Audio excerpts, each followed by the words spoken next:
ঈদের দিন যদি এরকম একটা সেমুই থাকে আর কি কিছু লাগবে? সেমুইটা কিন্তু যেরকম দুর্দান্ত দেখতে, খেতেও কিন্তু দুর্দান্ত হয়। অসাধারণ এই সেমুইটা খেতে হয়। আপনারা প্লিজ ঈদের দিন এরকম একটা ঝরঝরে সেমাই কিন্তু বানাতেই পারেন। আপনারা চাইলে ঈদের দিন বা ঈদের ১ দিন আগে বানিয়ে ওটা ফ্রিজে রেখে আপনারা খেতে পারেন। বাট ঈদের দিন এরকম ঝরঝরে সেমাইটা আমি কিরম করে বানিয়েছি তাহলে ফুল ভিডিওটা আপনারা দেখতে থাকুন যে এরকম ঝরঝরে সেমাইটা আমি কেমন করে বানিয়েছি। আসসালামু আলাইকুম, পিঙ্কিস কিচেনে সবকে ওয়েলকাম। আবার চলে এলাম দুর্দান্ত একটা রেসিপি নিয়ে। ঈদ স্পেশাল সেমাই রান্না। আজকের সেমাইটা আমি বানাবো একটু ইউনিক ভাবে। আপনারা প্লিজ পুরো ভিডিওটা দেখতে থাকবেন যে আমি সেমাইটা কেমন করে বানাচ্ছি। এইখানে ১ প্যাকেট সেমাই আছে, যে বড় লম্বা প্যাকেটগুলো পাওয়া যায় ওইটা আমি, ওগুলো কিন্তু ভাজাই থাকে, জাস্ট আমি আরেকবার কড়াতে ভেজে নিয়েছি। ওই জন্য এরকম ছোট ছোট গুঁড়িয়ে নিয়েছি।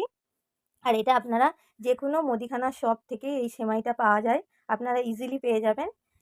দেখুন এখানে কিন্তু ১ প্যাকেট একটা সেমাইয়ের প্যাকেট আছে। চলুন তাহলে আমরা মেন প্রসেসিং এ ফিরে যাই। দুর্দান্ত খেতে হয় কিন্তু এই সেমাই রান্নাটা। প্লিজ আপনারা ফুল ভিডিওটা দেখুন যে আমি সেমাই রান্নাটা কেমন করে বানাচ্ছি। সেই ফ্লেমটা আমি অন করে দিয়েছি। এবার আমি এর মধ্যে দিয়ে দেবো ঘি। এখানে আছে দেশি ঘি। আপনারা কিন্তু ফুল রেসিপিটা ঘি দিয়েই করবেন। ঘি দিয়ে কিন্তু এই রেসিপিটা অসাধারণ হয়। আমি সাজেস্ট করব কিন্তু এটা ঘি দিয়েই করার। ঘিটা কিন্তু গরম হয়ে গেছে। এবার এর মধ্যে দিয়ে দেবো আমরা সেমাইটা। সেমাইটা কিন্তু ঘিয়ের মধ্যে ভালো করে ভাজতে হবে, তবে এই সেমাইটা ঝরঝরে হবে।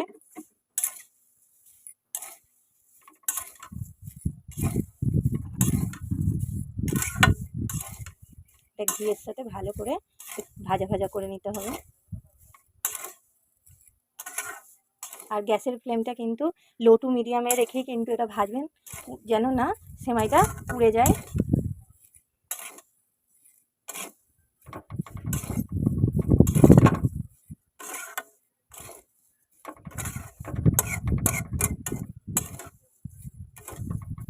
এই রেসিপিটা কিন্তু বানানো খুবই সহজ।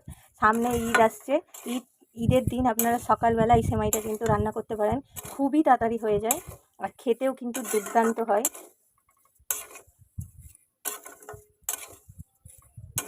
এটা কিন্তু ঘিয়েতে ভালো করে ভাজা ভাজা করে ভাজা হয়ে গেলে কিন্তু আপনারা দেখতে পারবেন, বুঝতেই পারা যায় যে এটা ভাজা ভাজা যখন হয়ে যাবে। সেমাইটা কিন্তু কত সুন্দর ভাজা হয়েছে। আর দেখুন সেমাইয়ের কিন্তু কালারটাও একটু হালকা চেঞ্জ হয়ে গেছে। এবার এটাকে একটা পাত্রে আমরা তুলে নেব। একটা পাত্রে আমরা সেমাইটাকে তুলে নেব।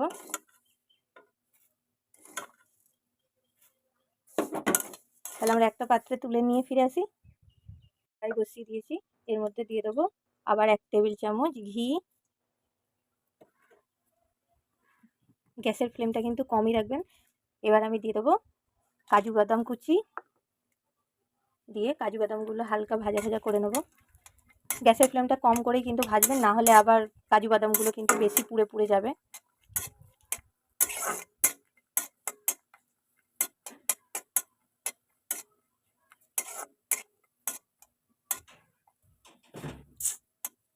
বাদাম কিন্তু হালকা ভাজা ভাজা হয়ে গেছে। এবার এর মধ্যে দিয়ে দেবো কিশমিশ, দিয়ে আবার এর সাথে ভাজা ভাজা করে নেব। আর এবার দিয়ে দেবো আমরা কিছুটা কাঠবাদাম কুচি, দিয়ে সব ড্রাই ফ্রুটসগুলো একসাথে ভাজা ভাজা করে নেব।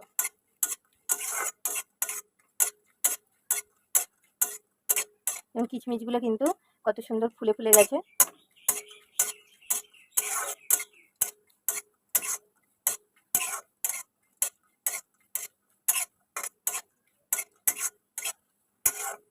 এইগুলো আমার ভালো করে ভাজা ভাজা হয়ে গেছে। এবার আমি এগুলোকে তুলে নেব।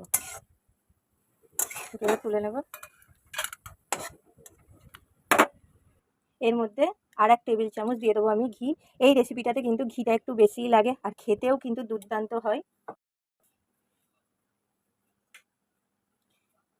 এবার এর মধ্যে আমি দিয়ে দেবো কিছুটা গোটা মশলা, লবঙ্গ, দারচিনি, এলাচ আর তেজপাতা এই ঘিয়ের মধ্যে দিয়ে দেবো। দিয়ে আবার ওই মশলাটাকে একটুখানি তেলে জাস্ট ভাজা ভাজা করে নেব। এবার এর মধ্যে আমি দিয়ে দেবো 2 বাটি জল, 1 বাটি আর 2 বাটি। এর মধ্যে দিয়ে দিলাম 2 বাটি জল।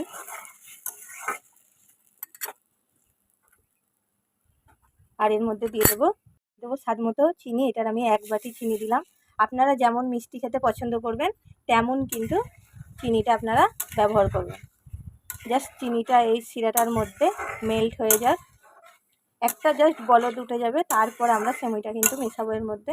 তাহলে এটাকে আমরা চাপা দিয়ে রেখে দেবো যতক্ষণ না চিনিটা গলে যাচ্ছে। এতে কিন্তু 1 তার 2 তারের কোনো ব্যাপার নেই, জাস্ট চিনিটা মেল্ট হয়ে গেলেই হয়ে যাবে। সেমইটা আমরা ভেজে রেখেছিলাম সেটা এর মধ্যে আমরা মিশিয়ে দেবো।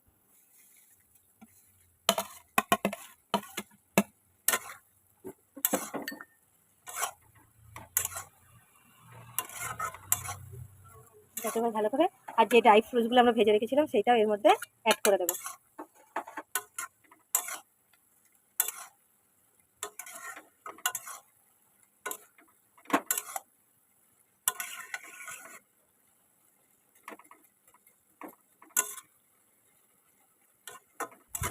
এটা হালকা হাতে কিন্তু এরকম নেড়ে নেড়ে দিতে হবে যাতে চিনির শিরাটা প্রত্যেকটা সেমইটা সোক করে। গ্যাসের ফ্লেমটাকে লো টু মিডিয়ামে রেখে এটাকে আমরা ঢাকা দিয়ে 5 মিনিট হতে দেব। তাহলে 5 মিনিট পর ফিরে আসি। ঢাকনাটা খুলে দেখবো, দেখুন পুরো কিন্তু জলটা শুকিয়ে গেছে আর সেমইটা কত সুন্দর ঝরঝরে হয়েছে, কত সুন্দর ঝরঝরে কিন্তু সেমইটা হয়েছে। দেখুন আপনারা কিন্তু দেখেই বুঝতে পারছেন যে সেমইটা কতটা ঝরঝরে হয়েছে। এবার আমরা কি করব, গ্যাসের ফ্লেমটা আমরা বন্ধ করে দেব, দিয়ে এটাকে গ্যাসের ফ্লেমটাকে আমরা বন্ধ করে দিয়ে 10 মিনিট পর এটাকে আমরা সার্ভ করব। তাহলে যে গরম ভাবটা আছে সেটা ঠান্ডা হয়ে গিয়ে আরও কিন্তু এটা ঝরঝরে হয়ে যাবে। তাহলে এটাকে আমরা ঢাকনা দিয়ে 10 থেকে 15 মিনিট পর আমরা ফিরে আসছি। আমি সার্ভ করে ফিরে এসেছি। কতটা ইয়ামি দেখতে হয়েছে দেখুন, আর কত সুন্দর ঝরঝরে সেমাইটা হয়েছে দেখুন, কত সুন্দর ঝরঝরে, একটার সাথে একটা কিন্তু লেগে যাচ্ছে না, অসাধারণ হয়। আপনারা এরকম স্টেপ বাই স্টেপ যদি ফলো করেন তাহলে আপনাদের সেমাইটাও কিন্তু এরকম ঝরঝরে পারফেক্টভাবে হবে। আপনারা এই সেমাইটা কিন্তু ঈদের দিন বা ঈদের 2 দিন আগে বানিয়েও ফ্রিজে রেখে দিতে পারেন। এই সেমাইটা কিন্তু খারাপ হয় না সহজে। আপনারা এটাকে এয়ারটাইট কন্টেনারে রেখে দিয়ে 1 সপ্তাহ, অলমোস্ট 1 সপ্তাহ ধরে এই সেমাইটা আপনারা খেতে পারেন। ঈদের দিন এরকম একটা সেমাই থাকলে কি আর কিছু লাগবে? ঝরঝরে পারফেক্ট একটা সেমাই। আমি একবার দেখাচ্ছি দেখুন, কতটা ঝরঝরে সেমাইটা হয়েছে। আপনারা দেখে কিন্তু বুঝতে পারছেন যে সেমাইটা কতটা ঝরঝরে। দেখতে যেমন সুন্দর, খেতেও কিন্তু দুর্দান্ত হয় এই সেমাইটা। প্লিজ একবার হলেও আপনারা বাড়িতে ট্রাই করবেন। আর ট্রাই করে কিন্তু কমেন্ট করে জানাবেন যে সেমাইয়ের রেসিপিটা আপনাদের কেমন লেগেছে। তাহলে ঈদ স্পেশাল সেমাইটা আপনাদের কেমন লেগেছে অবশ্যই কমেন্ট করে জানাবেন।